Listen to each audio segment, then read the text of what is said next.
Well, hi everyone, and welcome to this session of ExecuNet Masterclass. I'm your host, Tony Vlahos, and my guest this hour is veteran business journalist and best-selling author, Jeffrey James. So let's pretend you wanted to meet someone really, really big, someone who could be a real benefit for your business or your career. 5 taps are 5 wins. Those 5 movements of that finger, of the other person's finger, are 5 wins. They're 5 wins for you, because now you're in a conversation. You're no longer the outsider. You're now in a conversation. You're going back and forth. You're trading emails. You just got permission, with that yes, permission to do some selling. You notice there wasn't any selling in the original. You have permission to sell, to pitch a little bit at this point.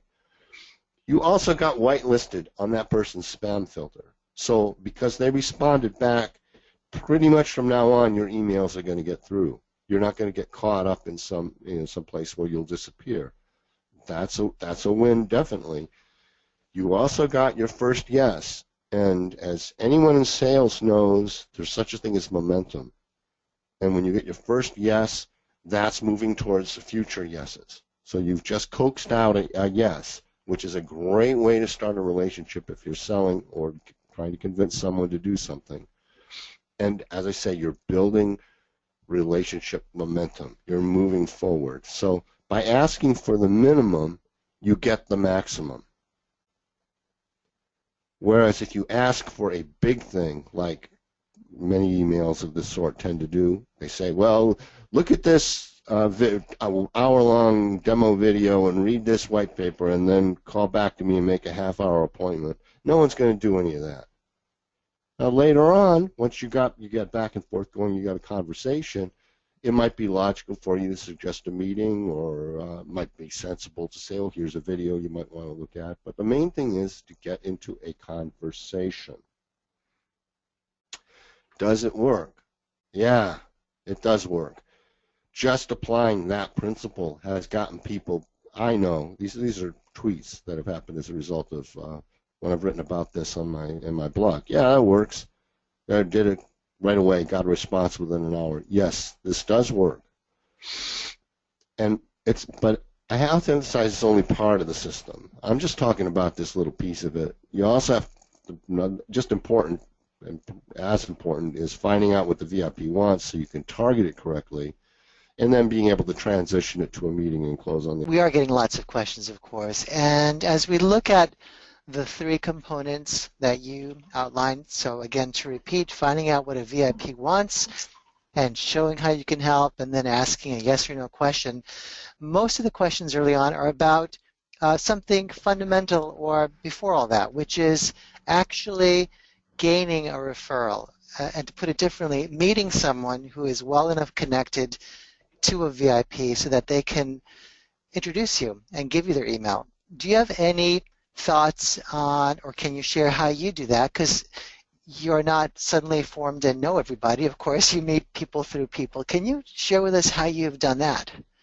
Sure. You think of it as a process. One leads to the other. You get in a conversation with one person, and then if your goal is to get them to help you get in contact with the other person, you don't just jump into it and say, hey, person I don't know, can you help me get in touch with big VIP that you know? You don't go there. You find out what the contact wants, try to help them get what they want, whatever that is, and you build a conversation there, and then the conversation segues directly into getting a hold of that person. I'll give you a perfect example. Great. I was when my most recent book came out, it was very important to me that I get some high visibility endorsements. Business books is a really competitive field, and a lot of big names they get flooded with books, and so they get 5-6 books a day. I personally get 2 or 3 books a day, so it's very difficult to get the attention of people who whose name would actually help you sell the book or provide credibility for your book. I happen to know, or one of the people I asked immediately was one who was kind of like, well, he's a B-level guy. A guy named Bob Sutton. He's written a couple books, and he's a consultant who deals with people in Silicon Valley. So I had been corresponding with him, and I said, do you know any? I noticed that you've done some events with Guy Kawasaki. I says, how well do you know him?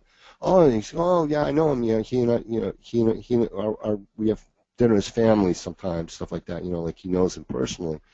So I asked him, would you mind forwarding my book to him with a note that he'd take a look at it? And he said, sure, yeah, I'll do that. And so that then allowed me to get in touch with Guy Kawasaki, and then I was able to continue to have a conversation with Guy over some of the stuff that he was doing with his new company, and was able to figure out a way to help him out with doing publicity for his company, and so now we trade tweets, and I've helped him promote his books and his new books as they come out, and in fact, one of his old, I discovered that one of his books turns out now to be one of my very favorite books. So even though that was in the context of authors and books, it just shows exactly what can happen. You work with one contact, and you just find you help them, and they help you, and then you build a relationship, and then that naturally goes to can you help me, get a hold of someone else. It's not